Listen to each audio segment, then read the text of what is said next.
Hoy día vamos a ver la último de los principios, el principio 27, que son las 27 verdades que comenzamos hace ya harto rato atrás, el año pasado. Hoy día vemos la 27, que es la última de las verdades o principios del Señor que hemos estado estudiando. Y esta verdad tiene que ver con lo que significa la restauración dentro de la iglesia. Hay momentos en que la iglesia se consolida, pero después, en cierta forma, se olvida. Y comienzan a ocurrir una serie de derivaciones, ¿verdad?, de la fe, de la doctrina, porque la iglesia necesita estar constantemente siendo restaurada. Es parte de lo que hay en el corazón de Dios. Por lo tanto,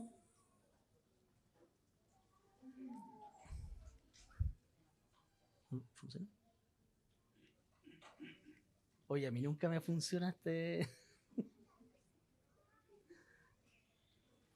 Ahí sí, ahí me funcionó.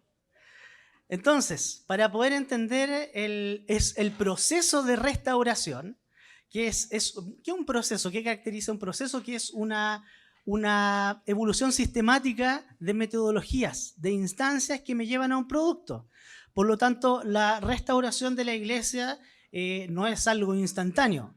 No vamos a orar y decir, hoy día somos restaurados por el Señor, sino que es una constante depuración de ciertas temáticas. Entonces, para poder entenderlo mejor, vamos a partir con un ejemplo.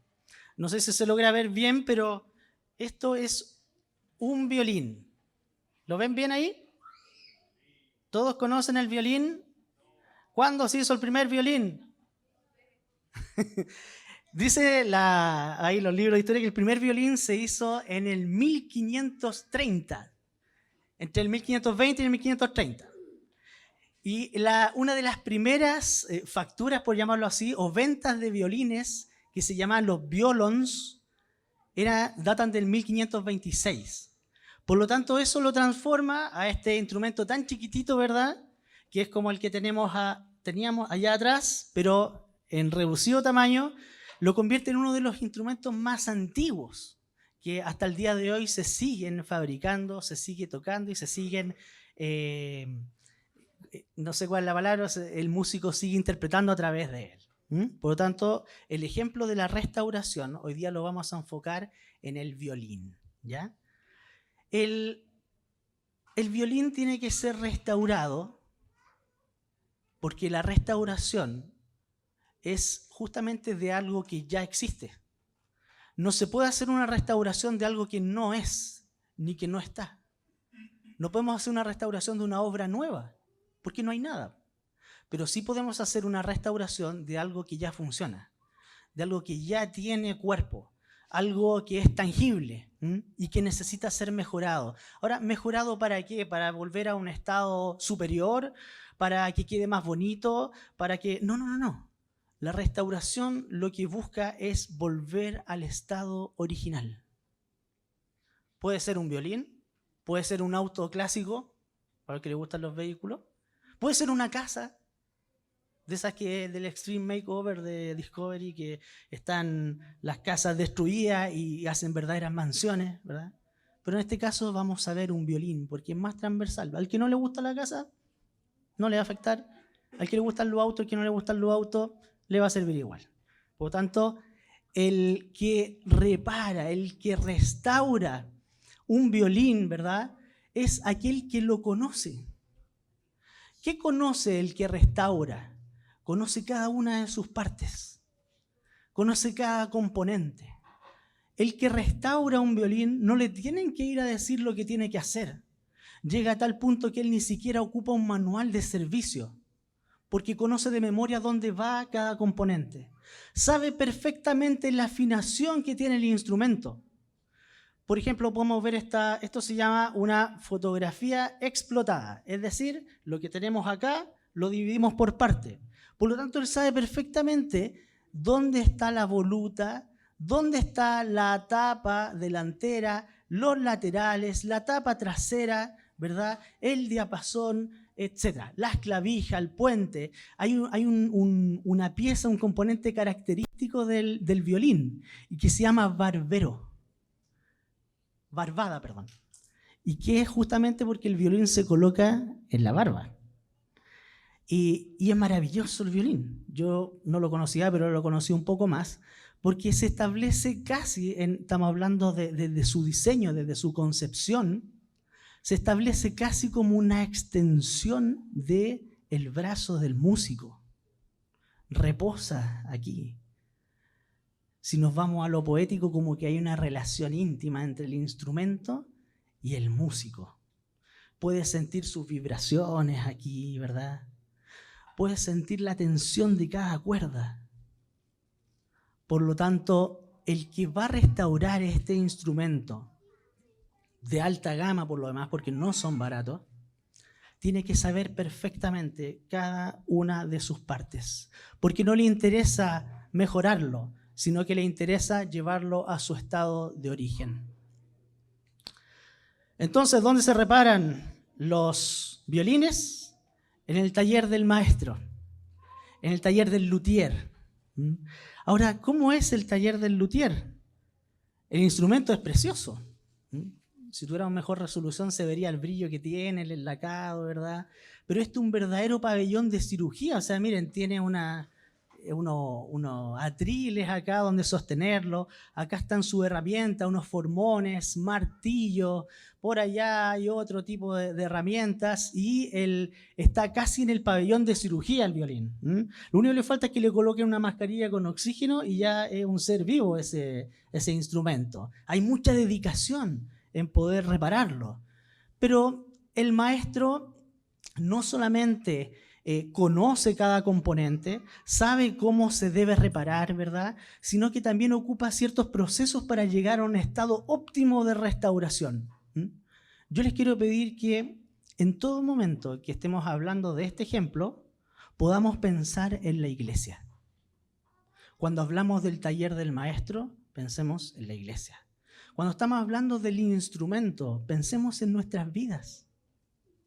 Asimilemos automáticamente para que vaya quedando en nuestra memoria fotográfica que cuando veamos un violín en los conciertos de verano, en una tienda de música, en un mall, nosotros podamos acordarnos de la restauración total de la iglesia.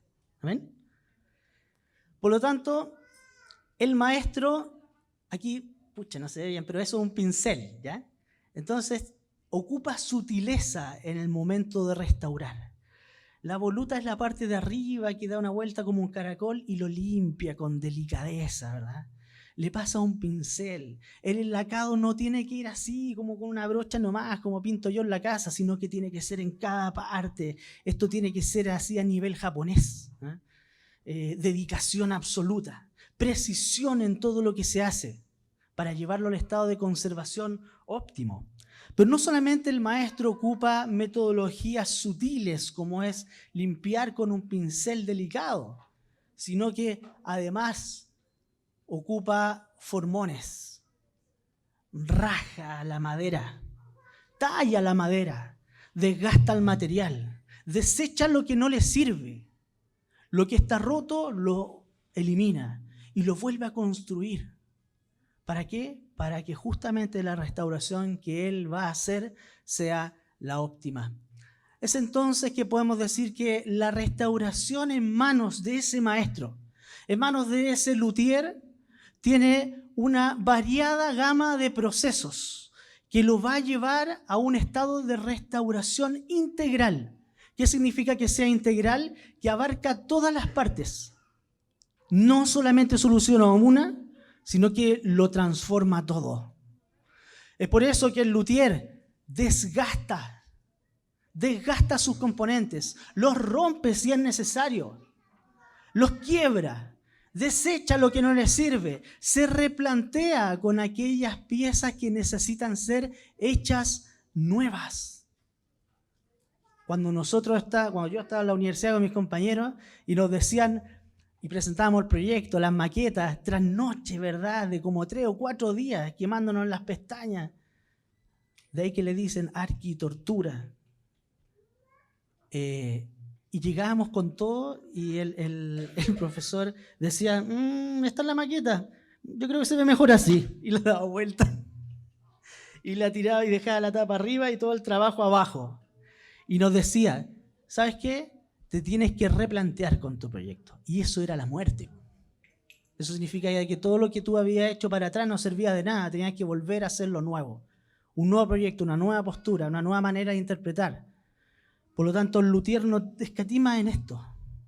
Si él se tiene que replantear respecto a una pieza que está funcionando mal, que no tiene la afinación correcta porque no se desgastó bien, el luthier lo replantea. El maestro lo hace de nuevo, sin ningún tipo de problema. Entonces, finalmente, tenemos un violín restaurado, enlacadito, precioso, cuerdas nuevas, ¿verdad? Y llega a las manos del músico, que es aquel que sabe interpretar, es aquel que sabe tocar este instrumento, porque no es un instrumento que toque cualquiera, no es un instrumento popular, no es una guitarra, por ejemplo, no es un bajo, es un instrumento de estudio. Por lo tanto, cuando llega a las manos del músico, a las manos de su dueño, ese violín es integral en todas sus partes. Fue mejorado y restaurado en cada una de sus partes, en cada uno de sus componentes. Uno no puede decir, oye, que te quedó bonito la barbada. No, uno dice, qué precioso está tu violín en su conjunto. Ese instrumento se vuelve versátil. Ese instrumento se vuelve confiable al músico. No va a tener miedo en interpretar con fuerza una melodía que lo amerite. Ese instrumento expresa. Sale desde su barba y casi como una punta de flecha lanza la melodía, ¿verdad?, al público. Es un instrumento entonces con todas estas cosas que logra comunicar, logra transmitir algo. Es un instrumento que inspira al que logra entender, escuchar su melodía. Y finalmente es un instrumento que motiva, que hace pensar a otros que pueden llegar a tocar bien ese violín como lo hace el músico. Es una obra perfecta. Aquel instrumento que ha sido restaurado por las manos del maestro. Entonces, si entendemos el estado de restauración de un instrumento tan pequeño, nosotros podemos hacer un match entonces entre la iglesia y el instrumento. Lo primero que podemos ver es que el instrumento llega donde el maestro. Un proceso de restauración no lo hace un carpintero, no lo hace un hombre que sabe trabajar la madera. La restauración del instrumento no lo hace un músico. No lo hace un intérprete, lo hace una persona calificada por todo lo que antes hablamos. Y esa persona se llama luthier. Cuando la iglesia, que necesita ser restaurada constantemente, se transforma en el instrumento que somos nosotros, debemos ir entonces a donde el maestro. Debemos ser restaurados en aquel que conoce perfectamente a la iglesia. No donde fulanito tal, no donde Juanito Pérez. Debemos ir donde Cristo Jesús, porque Él es quien conoce cada parte de la iglesia, cada parte de su cuerpo. Entonces, ¿quién es el maestro? ¿A dónde vamos a ir? Vamos a ir a Jesús, que es el único capaz de transformar vidas. No hay otro como Él. No hay otro que pueda hacer las obras como las hace Jesús. Entonces, este maestro que es Jesús, ¿dónde tiene su taller? ¿Cómo se llama el taller de Jesús? ¿Cómo se llama? El reino de Dios. No lo hace por sus propias fuerzas. No lo hace por lo que Él interpreta de algo o lo que Él piensa que es bueno o es malo, sino que lo hace conforme a la palabra, a los lineamientos y a los designios que dio el Padre. Y ese taller tiene nombre y apellido. Es el mejor para restaurar la iglesia. No hay otro como ese. Y se llama el reino de Dios. Y finalmente, cuando el maestro hace su trabajo en este taller maravilloso, ¿verdad?, donde cada área de la iglesia es intervenida, porque necesitamos que la iglesia sea integral, ¿verdad? Entonces es de vuelta a su dueño, el violín, para que las melodías salgan de manera maravillosa hacia el resto. ¿Quién es ese dueño? Es el Padre. A Él sea toda la gloria.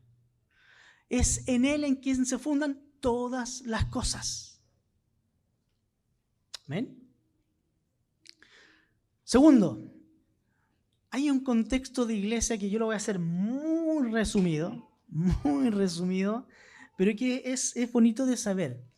Y es que la iglesia donde ustedes están hoy, donde nosotros estamos hoy, fue o pasó y está pasando por un proceso de restauración. Yo recuerdo, y Juan Pablo me había dicho en la reunión de los días viernes, oye, tú ibas a la iglesia cuando eras chiquitito, pues me dijo. Y haciendo un poco línea de tiempo hacia atrás, claro, pues yo desde los 8 años que acompaño a mis papás, no era parte de la iglesia, pero los acompañaba a la iglesia. Y esto se formó justamente por algunas mujeres que dentro de la iglesia católica comenzaron a ver manifestaciones del Espíritu Santo y se apartaron o fueron, yo cuando hablo con María Angélica me dice, no, nosotros nos echaron de iglesia. Pero lograron formar algo según lo que el Espíritu Santo estaba indicando en ese momento. Yo estoy hablando de los años 90, por lo menos desde que yo me acuerdo, desde los años 90. Después de eso vino Orden de Dios, en donde ahí entró, ¿verdad?, al partido Jerry, Juan Pablo, ¿verdad? Y empezaron a tomar gobierno sobre esta pequeña congregación que había en esos años. Hasta que la iglesia la conocemos tal cual hoy día la podemos disfrutar. Hoy día tenemos una doctrina no adulterada. Hay un mensaje absolutamente sostenido y consolidado en la palabra. Y eso debemos atesorarlo.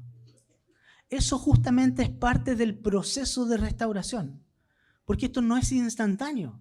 Viene de la década de los 90, mejorándose por el Señor, dándole libertad al Espíritu para que vaya perfeccionando, para que vaya llevando al estado original. ¿Cuál es el estado original? Lo que Dios dice, lo que la palabra indica, el lineamiento de Cristo, la buena voluntad de Él.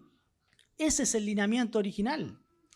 Hasta que hoy día podemos estar entonces dentro de esta congregación donde vemos las manifestaciones del Espíritu en plena libertad y completo orden.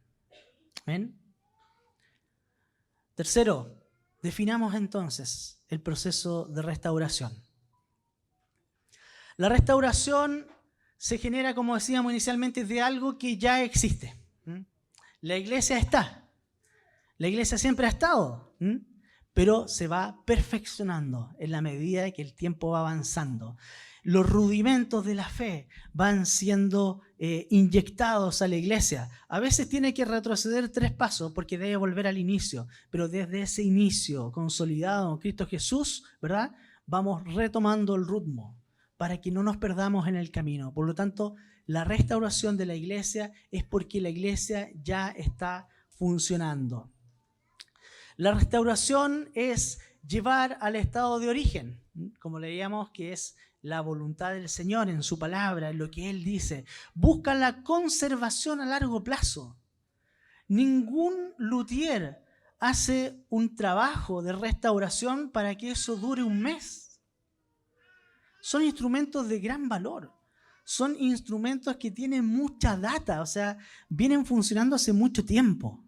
Por lo tanto, las restauraciones no se hacen a la que te criaste, sino que se hacen de manera seria para que las cosas perduren. Así también el Señor restaura su iglesia. lo hace de manera seria, no con cosas al azar, sino que lo hace con profundidad, para que la restauración perdure en el tiempo. Promueve la autenticidad del inicio. En todo momento está cristocéntrica la iglesia. No se va a otras vertientes, no busca otros fines, no busca otros propósitos, sino que se consagra en la voluntad y en el propósito de Dios para seguir adelante. Esa es la meta, esa es la dirección, esa es la punta de la flecha que la iglesia sigue, la voluntad de Dios. Eso es lo auténtico. Todo el resto es pasajero, todo el resto es perfectible, pero Cristo Jesús es auténtico. Su presencia es absoluta. Él es cabeza de la iglesia. Él es la piedra angular. Por lo tanto, es en Él en quien obtenemos lo auténtico, la verdadera verdad. Valga la redundancia de la palabra. La restauración no promueve las alteraciones. Es decir, no se aparta del propósito eterno de Dios. No busca otras cosas. Yo me acuerdo que, no sé, el año 2000, 2012 tal vez, estaba a full el tema de la prosperidad. No sé si alguno lo recuerda. Y todos andaban con la prosperidad y deja de pagar el dividendo porque el Señor te lo va a pagar y no importa que tengas deuda porque Él se va a encargar. Anda al concesionario y saca un auto porque el Padre se va a encargar de pagarlo. Y cosas así. Cuando la palabra dice otra cosa. También hablamos del salvo siempre salvo y que hasta el día de hoy se sigue tocando y sigue teniendo cierto realce.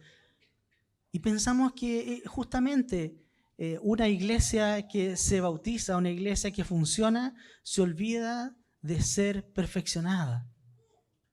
Y caemos en este tipo de vertientes que no son auténticas, que son verdaderas adulteraciones, son verdaderos quistes, tumores que salen a la iglesia, ¿verdad? Y que son peligrosos, son malignos y en muchos casos son fatales para el crecimiento de la iglesia. Retranquean, dejan stand-by, impiden el crecimiento.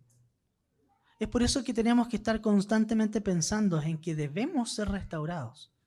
Ser restaurado significa decirle al Señor, aquí estoy y quiero hacer tu voluntad. Es un acto de obediencia a Dios. La restauración entonces, y para tranquilidad de muchos, incluyéndome, es un largo proceso. No pretendamos ser restaurados de la noche a la mañana, porque eso va a traer desesperación. Eso va a traer un abandono a lo mejor de la carrera, porque no voy a empezar a ver frutos a corto plazo. Por lo tanto, lo que necesitamos saber y entender es que en todo momento estamos siendo restaurados por Dios. En la medida en que entregamos nuestra vida a Él, en la medida en que vamos al taller del Maestro para comenzar a ser restaurados, nosotros automáticamente estamos entrando en este proceso largo, un proceso que es duro a veces, pero que también tiene tiempos de dulzura. De ahí viene cuando decimos dulce y amargo, ¿eh? Pero independiente de lo que tengamos, independiente de lo que depare este camino, siempre vamos a estar sostenidos de la mano de Dios. Él siempre nos va a acompañar. El Señor toda esta semana ha estado rayando la papa con un texto que sale en Habacuc 3 y que dice que puede faltar, que te lo dije al Seba también, la higuera puede que no dé frutos. Mejor lo vamos a leer, cortito. Lo tengo aquí mismo.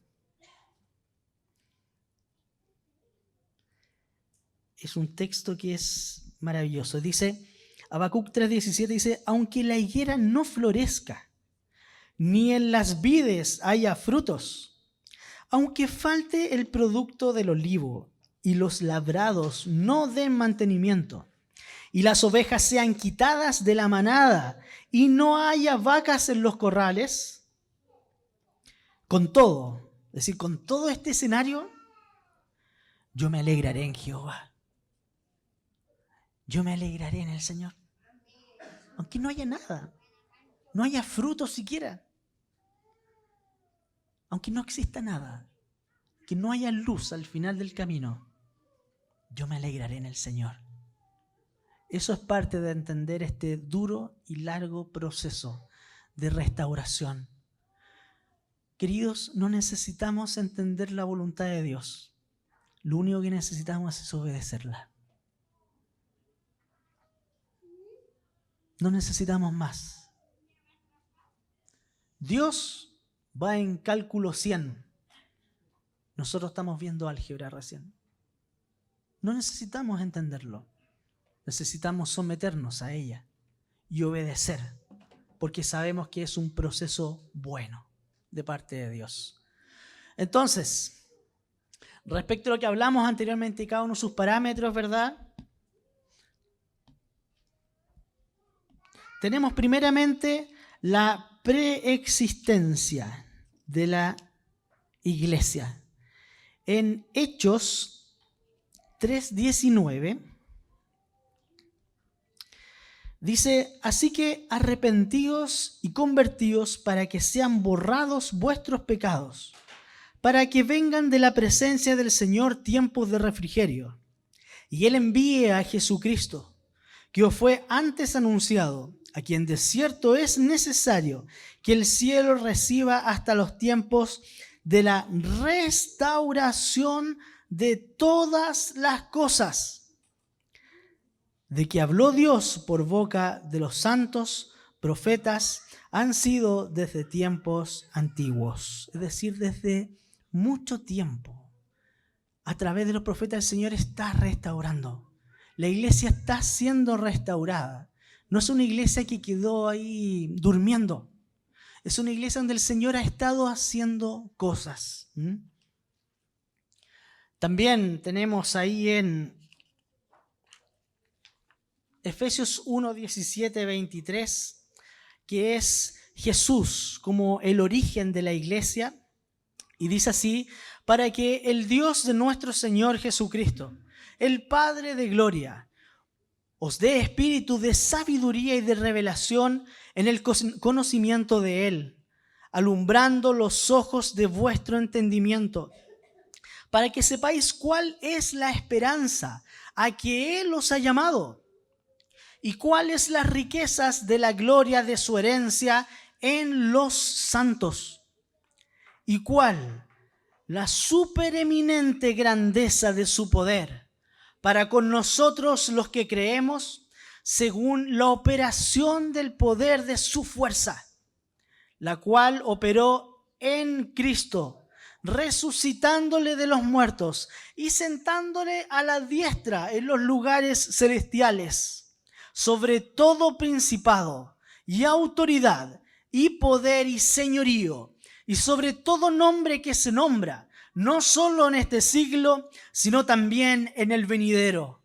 Y sometió todas las cosas bajo sus pies, y lo dio por cabeza sobre todas las cosas de la iglesia, la cual es su cuerpo, la plenitud de aquel que todo lo llena en todo. Jesús es el origen de la iglesia. Es la piedra angular del arco. Desde Él nacen todas las cosas. Desde Cristo brotan ríos de agua viva. No podemos pensar la iglesia si antes no pensamos en Cristo Jesús, porque la iglesia es parte de su cuerpo. Es más, Víctor Rodríguez decía: el cuerpo de Cristo es Cristo. No es una metáfora. Es Cristo. ¿Ven? Por lo tanto, Cristo es el origen de la iglesia. Otro punto importante es que la iglesia perdura. La iglesia no es una instancia, no es una moda, no es una tendencia. La iglesia es algo que fue, que es y que va a ser, porque es Cristo sumergida en ella. La iglesia es Cristo. Dice la palabra ahí en Judas 1:20: pero vosotros, amados, edificaos sobre vuestra santísima fe, orando en el Espíritu Santo, conservaos en el amor de Dios, esperando la misericordia de nuestro Señor Jesucristo para vida eterna. La iglesia es longeva. Es por eso que la iglesia tiene que ser restaurada. Porque si la iglesia pasa por un proceso de restauración mediocre, va a tener corta duración. Es por eso que vemos que también hay congregaciones, instancias eclesiásticas, que tienen muy poco tiempo, porque no se sumergen a la voluntad de Dios, porque no pasan por un proceso de restauración. Hay hermanos que acarrean cables toda la vida en la iglesia, y hay otros que duran 2 meses porque se aburren de servir. El servicio es parte integral del diseño de Dios. Es parte de lo que Cristo vino a hacer en la tierra. Es parte de lo que nosotros vivimos en el servicio. Es parte de lo que los jóvenes hicieron el domingo pasado, por el cual yo les agradezco porque llenaron mi corazón. Y estoy seguro que el de cada uno de los presbíteros y diáconos. Eso es el servicio, es una muestra de amor. ¿Por qué se da esa muestra de amor? ¿Es porque esto nació desde el hombre? No, esto nace desde el corazón de Dios, porque la iglesia es Cristo. Estamos insertos, ligados profundamente a Cristo. Avanzamos entonces y puedo decir que la iglesia también, al igual como veíamos en la diapo anterior, es auténtica. La iglesia auténtica lo podemos ver ahí en Romanos 8:29, donde dice: porque a los que antes conoció, también los predestinó para que fuesen hechos conformes a la imagen de su Hijo, para que Él sea el primogénito entre muchos hermanos. La iglesia es auténtica porque respira a Cristo, transpira a Cristo, expele el aroma del Señor. La autenticidad entonces la obtenemos, y va muy relacionado con el origen de la iglesia, la obtenemos en Cristo Jesús. Cuando nosotros nos salimos de Él, cuando nosotros damos un paso fuera de Él, lo cantábamos, tan alto que no puedo estar arriba de Él, tan ancho que no puedo estar afuera de Él, y tan bajo que no puedo estar debajo de Él. Hay un parámetro, hay unos límites. Y si la iglesia transgrede ese límite, adivina qué, va a estar fuera de la voluntad de Dios, no del Señor, porque Él es infinito. Él es toda autoridad. En Él se sustentan todas las cosas, porque Él es Dios. Pero existe un límite de funcionamiento, existe un límite ético en la fe donde no podemos transgredir, donde no nos podemos apartar de Él. Y eso tiene que ver con hacer su voluntad.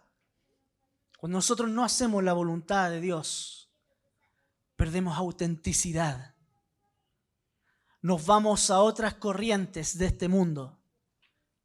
Empezamos a creer barbaridades, ¿verdad?, que nos alejan del Señor. Y lo peor de todo, amados, es que todo aquello que está fuera del límite de Dios, si traspasamos o se integramos cosas que no son de Él, nos ocultan la persona de Jesús. Nos ocultan la persona de Cristo. El crucifijo, la pulserita, nos ocultan a Jesús. Las vertientes, esta cuestión del...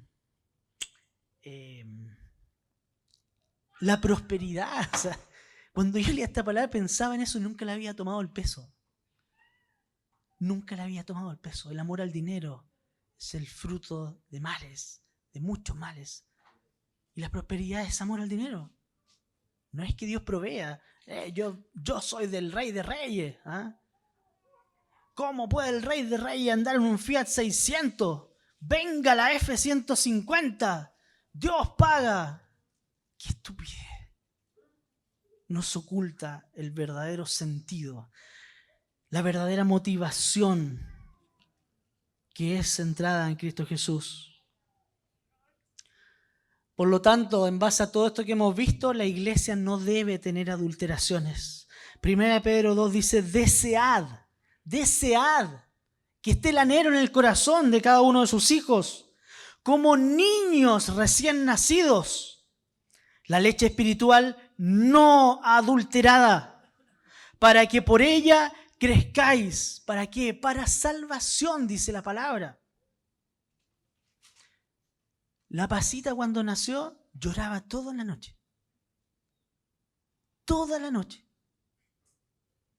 La Pasita. Toda la noche lloraba. Y con la Andrea, como éramos papás primerizos, no sabíamos qué hacer. Y la Andrea le daba pechuga, le daba, y le daba, y le daba. Y la Andrea se quedaba dormida y la Paz seguía colgada. Y yo decía, ¡ay, qué pena la Andrea! Y me daba vuelta y seguía durmiendo porque tenía que ir a trabajar. Hasta que un día alguien nos dijo, oye, esa niñita tiene hambre, nos dijo. No, si no me doy cuenta, le dijimos nosotros. Entonces, ¿qué hicimos? Fuimos al pediatra, le dijimos, ¿sabe qué? Lleva como 2 meses llorando esta niñita, no sabemos qué hacer. Y el pediatra le dijo, la vamos a pesar para saber si ha bajado de peso, a lo mejor tiene hambre. Le dijo lo mismo que la hermana. La pesó, claro, pesaba 1 kilo menos. Y pediátricamente eso parece que no es muy bueno. Por lo tanto, le dijo, le vamos a dejar un relleno. SR, tenía un nombre misil la cuestión. Y fuimos raudamente, 120 kilómetros por hora, ¡bum!, a la farmacia, compramos 2 tarros al tiro. Llegamos a la casa, esperanzados con la Andrea, le hicimos la mamadera, decía 250 ml, le hicimos 500 ml. Y al igual que los monitos, le pusimos la mamadera y la Pasita la agarró. Ella no sabía ni siquiera moverse, no gateaba, nada, tenía, ¿cuánto? 2 meses. Y agarró la mamadera así, pero fuerte. Y se tomó esa mamadera, yo creo que en minutos, menos de 5 minutos, ya estaba durmiendo, saciada, porque estaba desesperada por tomar esa leche. Cuando nosotros nos enfocamos en que la iglesia no debe ser adulterada, debemos enfocarnos en ese lactante que se desespera por la leche. Se desespera por poder beber ese alimento que lo nutre, que es líquido. No saborea nada, no mastica nada. De hecho, el relleno es una fórmula. No es leche materna, pero anhela poder tener esa leche. Nosotros anhelamos tener esa leche no adulterada. Aquí entonces empieza a cobrar sentido la restauración. Porque si bebes leche diluida, porque si bebes leche aguada, no vas a crecer. La palabra lo dice en Pedro. Para que por ella crezcáis. Leche no adulterada, para que en ella crezcáis. Interesante, porque a veces decimos, oye, yo estoy como estancado aquí. Como que no crezco en la iglesia. Como que no tengo ni un discípulo. Y casi que estoy yendo los domingos al grupo casa, pero como que no pasa nada en mí. Bueno, revisemos qué tipo de leche estás tomando. A lo mejor tienes el síndrome de la Pasita y estás pasando hambre. Porque la leche que estás tomando es leche adulterada. Maravillosa la restauración. Por último, lo que veíamos anteriormente es un proceso duradero. Es un proceso que no tiene fin, que es de larga data, que no te preocupe el tiempo, que no te estrese el tiempo, porque Dios es dueño del tiempo. Y la iglesia, Dios es dueño de la iglesia. Que no te estrese cuántos años pases. Que no te estrese cuántos discípulos tienes en tantos años. Hace la voluntad de Dios. El resto va a ser añadido. Dice Filipenses 1:6, estoy convencido precisamente de esto. Que el que comenzó en ustedes la buena obra, la perfeccionará hasta el día de Cristo Jesús. ¿Alguno sabe cuándo viene el Señor? Algún día, dijeron por ahí. Viene pronto, dice la palabra. Pero ese pronto lo podemos cuantificar. ¿Hay una fecha establecida? No hay nada. Entonces, ¿por qué nos vamos a estresar si vamos a ser perfeccionados hasta la venida de Jesús? Entonces, ¿por qué nos vamos a estresar por un tiempo? Aquí no se nos va a agotar la matrícula. No vamos a entrar a la tómbola para ir a un colegio o a otro colegio.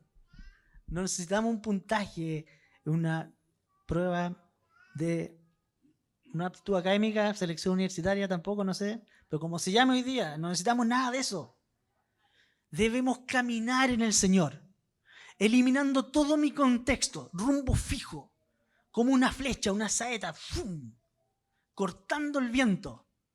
Nosotros debemos caminar cortando las tinieblas, aunque no veamos nada, aunque todo se vaya desmoronando en la medida que voy caminando, aunque no tenga trabajo, aunque me basureen en el lugar donde estoy, aunque no tenga siquiera para comer o para vestir, aún así mi fe tiene que estar intacta, porque mi alimento no viene de las circunstancias ni de mi contexto. Mis fuerzas, mi nutrición viene del Señor. Él es quien nutre por medio de esta leche no adulterada, que es la absoluta y completa palabra de Dios. ¿Quieres saber cómo vivir en Cristo? Lee la palabra. Lee la palabra. Es un muy buen libro, pero más que eso es un maravilloso manual de vida. La palabra sin vida no sirve de nada. Es un motor sin rueda. ¿Qué sacamos con tener fe si no conocemos a Dios? ¿De qué nos sirve conocernos la palabra completa? Establecer teología en nuestra vida. ¿De qué nos sirve si no la vivimos? No tiene sentido. Conclusión, entonces. Una iglesia en restauración es una iglesia que no fue diseñada para estar estancada, sino una iglesia para avanzar, para proseguir a la meta. ¿Han escuchado ese texto? Proseguir a la meta. El estancamiento produce mal olor. El estancamiento produce esos bichitos de patas largas que andan saltando arriba del agua. Quita claridad. Produce turbiedad. El otro día aprendí que, pues la piscina es un tema mantenerla, aprendí que cuando hay sol y el agua no tiene movimiento, se producen algas. Y el alga genera turbiedad. Se ve verde, uno se mete, está clarita, pero se mete y pisa al fondo y se pone de nuevo verde, ¿verdad? Por lo tanto, la iglesia estancada es una iglesia que pierde funcionalidad. No es una iglesia eficaz. Es una iglesia que hace su trabajo, ¿verdad? Pero ni siquiera sabe por dónde va. Por lo tanto, la iglesia debe moverse. Debe moverse. Si sientes que estás estancado, muévete. Quiero servir. Tenemos que ir a predicar tal. Yo quiero ir. Hoy nos faltan hermanos para ir a Purén. Yo quiero estar ahí, porque quiero crecer. No me quiero estancar. Quiero avanzar. Quiero proseguir a la meta. La iglesia restaurada se depura. Depurar es sacar todo aquello que no sirve. Se vuelve al origen, es decir, vuelve a los pies de Cristo, porque aunque vaya muy avanzada, si en ese punto de avance se dio cuenta que estaba yendo para cualquier lado, la iglesia en restauración vuelve, se retranquea, retrocede 2, 3, 4 pasos atrás hasta volver a la vertiente, hasta volver a los fundamentos de Cristo Jesús. La iglesia restaurada recupera sus prestaciones, recupera la manera en hacer las cosas, sabe perfectamente quién es, ¿dónde está? ¿A dónde va? ¿Qué vamos a hacer? ¿Cuál es el propósito? ¿Cuál es mi meta? ¿Dónde están fundados mis pies? ¿Dónde me quiere llevar el Señor? Lo sabe perfectamente. Una iglesia restaurada eleva, superior a lo que había en cuanto a funcionalidad. Una iglesia restaurada se mueve, pero se mueve con un rumbo fijo. No es un barco a la deriva en medio del mar. Es un rompehielos que tiene un rumbo fijo, independiente de lo que hay delante de él, lo rompe, lo atraviesa. Esa es la iglesia que Dios quiere. Esa es la iglesia que está pasando por un tiempo de restauración. Y hermano, te lo digo, el tiempo de restauración no tiene fecha, no tiene hora, no tiene un momento de inicio, no tiene un momento de fin. Tú estás siendo restaurado en este momento. Si tú estás aquí, es porque estás siendo restaurado en las cosas del Señor. Y finalmente, al ser una iglesia funcional, una iglesia que sabe lo que hace, una iglesia que está envuelta en el Señor, una iglesia que ha eliminado sus basuras, ¿verdad? Sus cosas que no sirven. Es una iglesia que perdura en el tiempo, que se sostiene en lo eterno porque Cristo Jesús la sostiene. No es un movimiento, no es una tendencia. La iglesia es un volumen sostenido en la persona de Cristo Jesús. La iglesia en restauración requiere ingresar voluntariamente a este proceso. Y este proceso no es algo industrializado, donde vamos a estar en una cadena de procesos industriales, sino que lo hacemos voluntariamente. Yo quiero estar en el Señor. Y ese proceso tiene que ver con una íntima relación en manos de Dios. Yo estoy diciendo, yo quiero ir al taller del maestro. Quiero que me saque la tapa que me envuelve. Quiero que raspe mi corazón, que lo desgaste, lo desbaste. Porque de él yo sé perfectamente que va a brotar lo mejor en el servicio para él. Voy a obtener la mejor restauración de parte de las manos de Cristo. Pero para eso debo estar consciente que debo entrar en una relación profunda con el Señor. ¿Cuántos casados hay acá? Mostremos el anillo. Mostremos el anillo. Estamos casados con nuestra esposa, ¿verdad? Algunos en el mundo le llaman el anillo carcelero, pero en el Señor estamos ahí consagrados. Profundo, una relación íntima con nuestras esposas. Bueno, si tú quieres internalizar tu ser para ser restaurado, tú debes casarte con el Señor. Casarte con el Señor. Él lo quiere todo de ti. Él lo quiere restaurar todo en ti. Él quiere ser uno contigo, así como Él es uno con el Padre. Debemos estar casados con el Señor, tomarnos las cosas en serio. Mira, muy cortamente, te voy a dar un testimonio. Yo, esto de estar en una relación profunda con Dios, lo debo haber hecho hace como 8 años atrás nomás. De ahí para atrás, mi vida espiritual como que no sé si cuenta mucho. Desde el piscinazo que me puse en el 2004 para adelante, no sé si cuenta mucho. Porque andaba para arriba y para abajo. De restauración, nada. De carrete harto. Andaba en la iglesia, no estaba en la iglesia. Creían esto, creían la otra cosa. Una verdadera veleta. Pero hace 8 años atrás aproximadamente le dije al Señor, Señor, yo hoy día te quiero conocer en serio. Ya basta de niñerías. Yo de verdad te quiero conocer en serio. Desde ese entonces, mi vida se volvió una turbulencia. El tsunami de Fukushima en el 2000 no sé cuánto llegó a mi vida y la movió por completo. El Señor me ha llevado para allá, me ha llevado para acá, me ha levantado, he llegado a lo más bajo de la ola y ha sido un constante movimiento. Pero si hay algo que puedo rescatar de todo esto, es que en todo tiempo Dios ha sido bueno. Jamás me ha desamparado, ni en los tiempos de bonanza, ni en los tiempos de aflicción. El Señor ha estado ahí presente, en todo tiempo, en cada momento de mi vida. Alrededor mío puedo ver la mano del Señor, cómo fortalece y cómo trae sanidad a nuestros hijos, cómo bendice a mi esposa, cómo bendice a los hermanos que están a nuestro lado, cómo el Señor va bendiciendo en la iglesia. Nosotros lo podemos ver. Cuando estamos sumergidos en Él, nosotros podemos ver. Antes te conocía solo de oídas, ahora mis ojos te pueden ver. Dios es tangible, es visible en todo momento. Una iglesia en restauración no busca consenso a la dirección de Dios. Es decir, no es que, no, sí Señor, yo estoy de acuerdo con lo que tú dices, pero no mucho.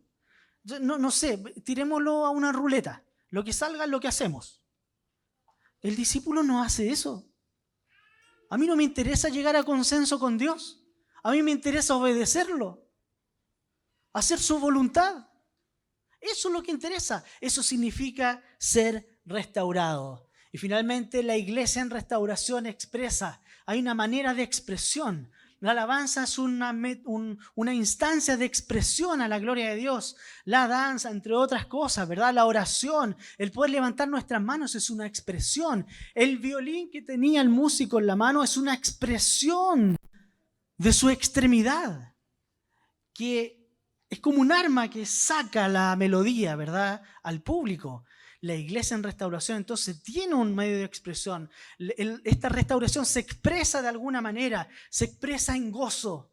Ya las caras largas empiezan a ir cada vez a la baja, ¿eh? Y empezamos a ver hermanos más gozosos, más contentos, más dispuestos, con ganas de hacer cosas, con ganas de abrazar, con ganas de dar una palabra.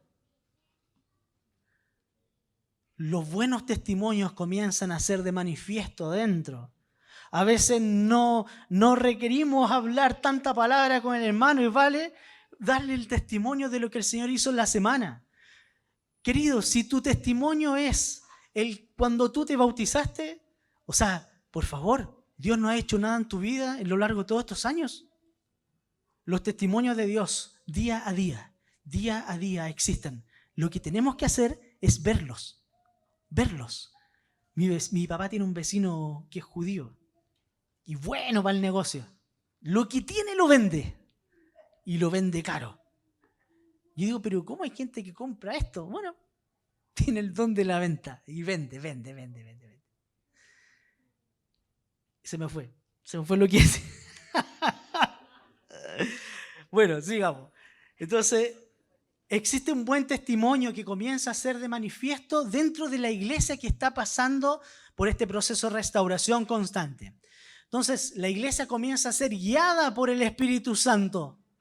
Cuando estamos en la alabanza, el Espíritu Santo toma dominio y nos encausa en lo que Dios quiere. Cuando estamos en la iglesia casera, el Espíritu Santo toma presencia y comienza a encauzar el culto, la iglesia casera hacia donde Dios quiere. Y así cada parte, cada instancia de nuestra vida es guiada por el Espíritu Santo. Y desaparece el contexto, desaparece lo que tengo al lado, desaparecen las aflicciones, desaparece lo que me gusta, porque es el Espíritu Santo gobernando. Es la voluntad de Dios bajada en este cable tierra llamado Espíritu Santo, en donde nosotros comenzamos a ser nutridos por Él, nutridos, creciendo por medio de la obra del Espíritu en nosotros. Consolida relaciones. Los hermanos peleados ya no están tan peleados, se empezaron a arreglar porque el Espíritu Santo comenzó a gobernar y empezó a restaurar las relaciones de la iglesia y empezó a restaurar las relaciones entre los hermanos y empezó a restaurar las relaciones entre los presbíteros, entre los diáconos, entre todo el cuerpo de Cristo, porque entendemos que cada ladrillo de este muro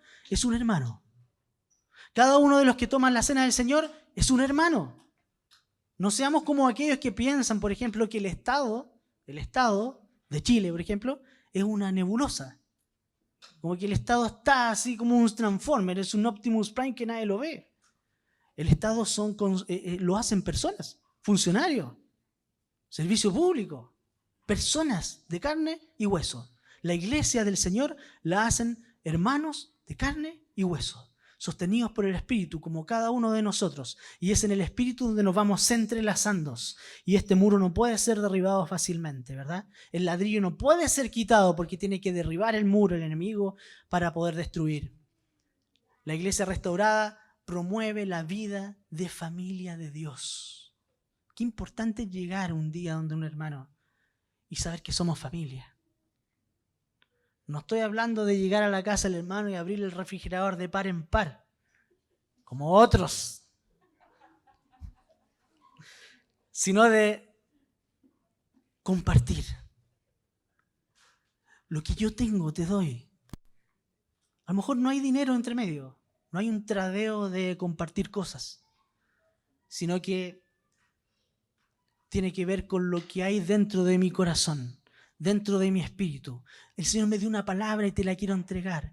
El Señor me llama a abrazarte, a darte un beso, un ósculo santo, a decirte que te quiero, a decirte que te amo, que eres importante para Dios, que Él te amó primero, por eso es que tú disfrutas del amor. Esas son cosas que la vida de familia genera dentro de la iglesia. Finalmente recordemos algunos textos para ir despidiéndonos ya. Eso no vale, pues ya lo leímos, pero tenemos Salmo 23:3 que dice: Él confortará mi alma, me guiará por sendas de justicia, por amor de su nombre. Esas sendas es la senda de la restauración, de la voluntad de Dios. Tenemos también 2 Corintios 5:17, de modo que si alguno está en Cristo, nueva criatura es. Las cosas viejas pasaron, he aquí todas son hechas nuevas.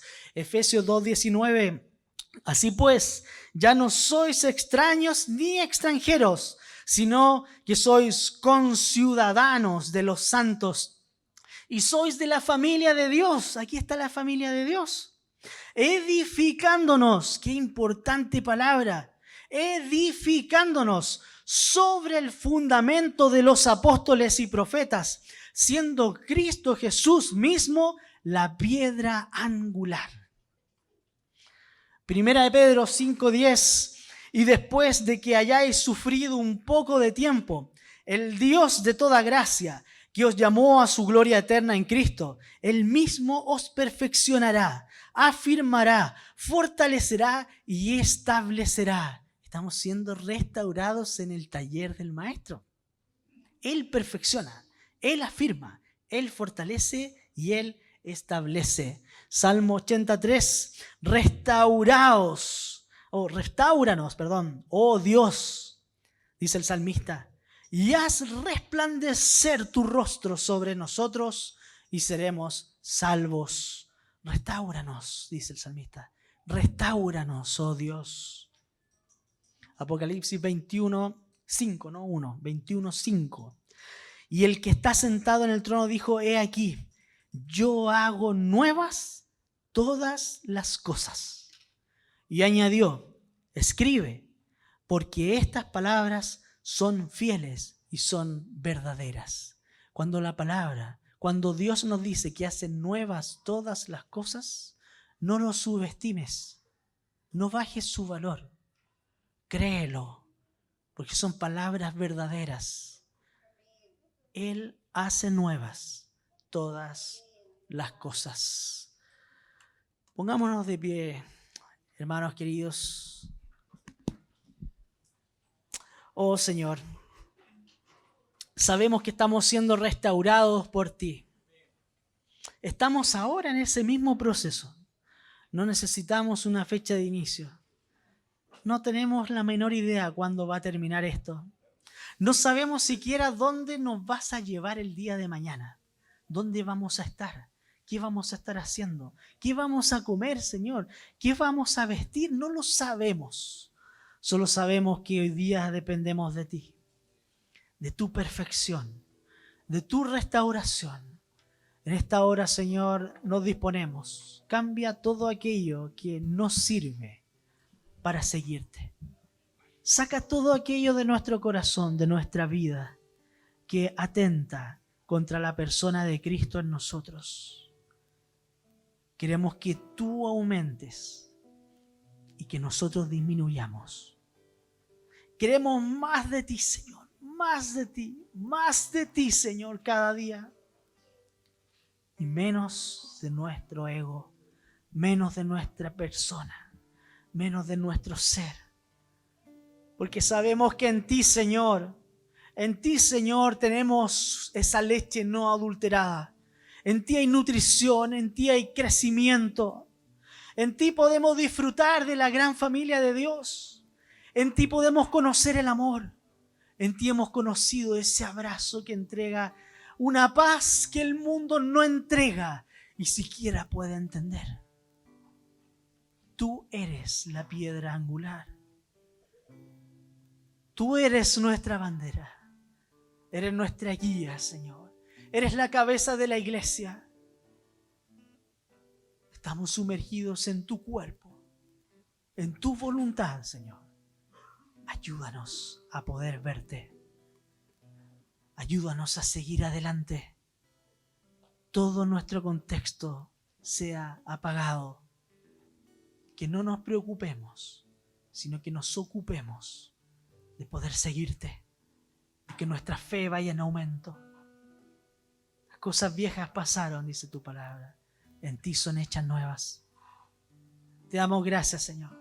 Infunde restauración, sabiduría, Señor, entendimiento de estas cosas, cada día de nuestras vidas.